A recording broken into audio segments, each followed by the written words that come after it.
નમસ્કાર, weather analysis સાથે હું છું પાયલ અને આજે સમજવું છે વધતી ગરમી અને વરસાદ કેમ રોકાઈ ગયો હતો. હવે ફરીથી જ્યારે વરસાદની શરૂઆત થઈ છે તો કયા કયા જિલ્લાઓમાં સારો વરસાદ પડી શકે છે, કેમ વરસાદ પડવાનો છે, કઈ સિસ્ટમ સક્રિય છે અને કેટલા દિવસ સુધી વરસાદ પડશે, બધું જ વિસ્તારથી સમજીશું. પહેલા વિંડીના માધ્યમથી જોઈએ કે આજની સ્થિતિ કેવી રહેવાની છે. તો આજે દરિયાકાંઠાના વિસ્તાર અને દક્ષિણ ગુજરાતમાં ભયંકર વરસાદ પડશે. મધ્ય ગુજરાતમાં પણ સાંજ સુધીમાં સારો વરસાદ પડી શકે છે. એટલે સૌરાષ્ટ્ર, દક્ષિણ ગુજરાત અને મધ્ય ગુજરાતમાં આજે ભારે વરસાદની આગાહી દેખાઈ રહી છે. 22 તારીખે પણ દક્ષિણ ગુજરાત, મધ્ય ગુજરાત અને ઉત્તર ગુજરાતના અમુક ભાગોમાં જે રાજસ્થાનની બોર્ડર પાસે આવેલા છે એ બધા વિસ્તારોમાં સારો વરસાદ પડવાનો છે.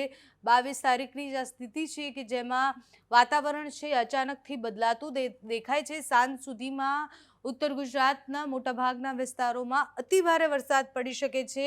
23 તારીખે પણ એ સ્થિતિ રહેવાની છે. આ ખતરાનો વરસાદ છે કારણ કે કેટલાય દિવસથી એટલી બધી ગરમી વધી ગઈ છે અને ગુજરાતમાં મોટાભાગના વિસ્તારોમાં ક્યાંય જ વરસાદ નથી પડ્યો. એકદમ સામાન્ય છૂટો છવાયો વરસાદ કે પછી એવું કહેવાય કે માત્ર ઝાપટા પડ્યા હતા, પણ જે વરાપ છે અને જે ગરમી છે એના કારણે ધમ ધોખાઈને વરસાદ પડવાનો જ છે અને વરસાદ ભૂક્કા બોલાવશે એ પાક્કું છે. 24 તારીખે તમે જુઓ કે રેડ કલર દેખાતો હશે તમને, એટલે આ બધા જ વિસ્તારોમાં અતિથી અતિ ભારે વરસાદ પડવાની આગાહી છે. એટલે 21, 22, 23 અને 24 આટલી તારીખ સુધી તો ભારે વરસાદની આગાહી ગુજરાતમાં દેખાઈ રહી છે. એટલે આટલા દિવસ ગુજરાતના બધા જ જિલ્લાઓએ સાવચેત રહેવાનું છે કારણ કે મોટાભાગના બધા જિલ્લાઓમાં વરસાદ પડવાનો છે. કચ્છમાં ક્યાંય વરસાદ નથી દેખાઈ રહ્યો. બાકી દક્ષિણ ગુજરાત, મધ્ય ગુજરાત, સૌરાષ્ટ્ર અને ઉત્તર ગુજરાતમાં વરસાદની પૂરેપૂરી સંભાવનાઓ દેખાઈ રહી છે. 25 તારીખથી થોડું ઓછું થઈ જશે.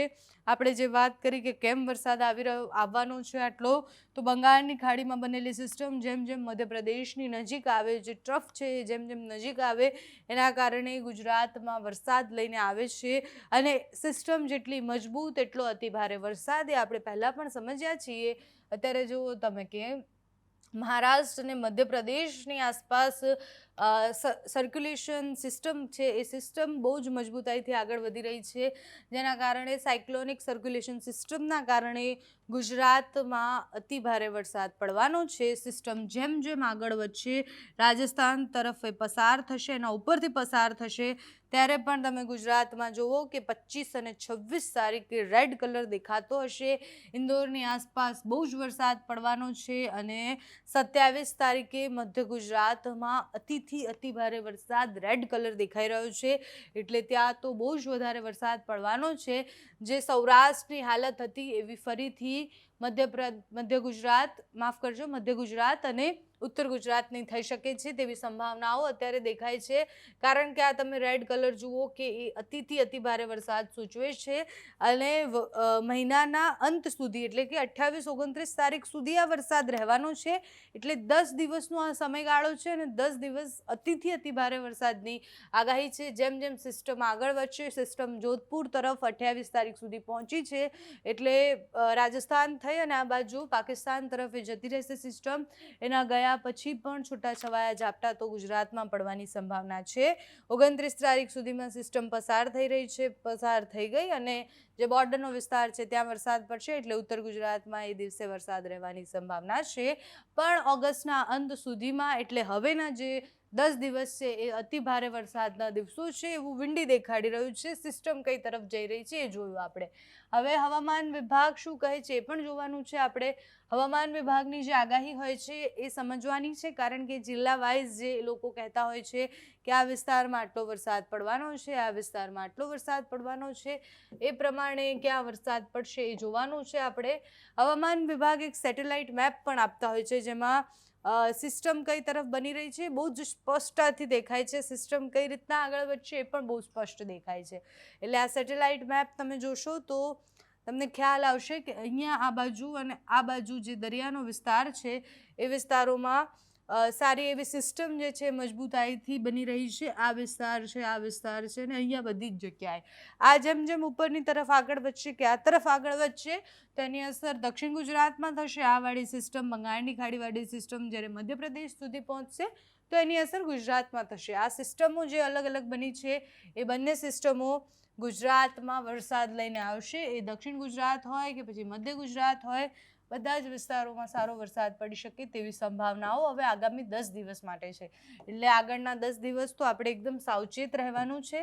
હવામાન વિભાગ ડિસ્ટ્રિક્ટ વાઇઝ એટલે કે જિલ્લા વાઇઝ જે આગાહી કરે છે એ જોઈ લઈએ આપણે કે કયા જિલ્લામાં અતિભારે વરસાદનું એલર્ટ આપવામાં આવ્યું છે, કયા જિલ્લામાં સામાન્યથી મધ્યમ વરસાદ પડી શકે તેવી સંભાવના છે. તો 20 તારીખનો આ ફોરકાસ્ટ છે 20 તારીખનો, એટલે 20 તારીખથી લઈને 24 તારીખ સુધીની આગાહી છે. આમાં બનાસકાંઠા, પાટણ, મહેસાણા, સાબરકાંઠા, ગાંધીનગર આ વિસ્તારોમાં લાઇટ સામાન્ય વરસાદ રહેશે 24 તારીખ સુધી. ક્યાંય અતિભારે વરસાદની આગાહી નથી.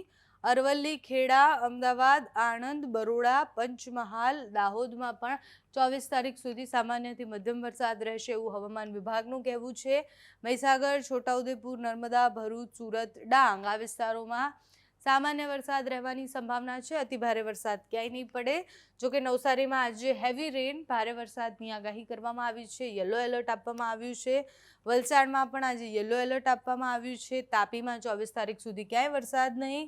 દાદરા નગર હવેલી અને દમણમાં આજે અતિભારે વરસાદ પડશે. બાકી ના 3 દિવસ સામાન્ય વરસાદ રહેવાનો છે. સૌરાષ્ટ્રની વાત કરીએ તો સુરેન્દ્રનગર, રાજકોટ, જામનગર, પોરબંદર, જુનાગઢ, અરવલ્લી, ભાવનગર, મોરબી, દેવભૂમિ દ્વારકા, ગીર સોમનાથ, બોટાદ, કચ્છ અને દીવ આ બધા જ વિસ્તારોમાં 24 તારીખ સુધી સામાન્ય વરસાદ રહેશે. ક્યાંય પણ અતિભારે વરસાદની આગાહી કરવામાં નથી આવી. વરસાદ વધારે કેમ પડવાનો છે એનું એક કારણ છે કે આટલા દિવસથી ક્યાંય વરસાદ નથી પડ્યો અને હવે જ્યારે સિસ્ટમ મજબૂતાઈથી આગળ વધી છે તો એ ગુજરાતમાં ભૂક્કા બોલાવશે.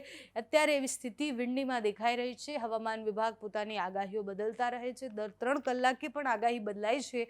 એટલે હવામાન વિભાગની જેટલી પણ લેટેસ્ટ આગાહી હશે એ તમારા સુધી પહોંચાડતા રહીશું.